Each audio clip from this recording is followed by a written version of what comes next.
Mahabharatam episode 1 ఆరంభం.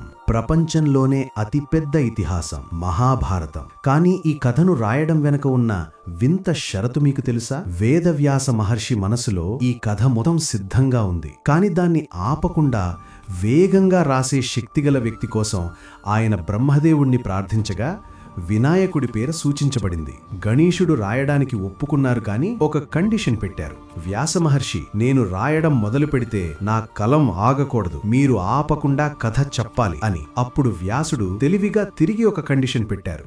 గణపయ్య, నేను చెప్పే ప్రతి శ్లోకాన్ని నువ్వు పూర్తిగా అర్థం చేసుకున్నాకే రాయాలి అని. వినాయకుడు ఆ శ్లోక అర్థం గురించి ఆలోచించే గ్యాప్లో వ్యాసుడు తరువాతి భాగాన్ని సిద్ధం చేసుకునేవారు. కథ రాసే వేగంలో కలం విరిగిపోతే సమయం వృధా చేయకూడదని వినాయకుడు తన సొంత దంతాన్ని విరిచి మరీ భారతాన్ని పూర్తి చేశారు.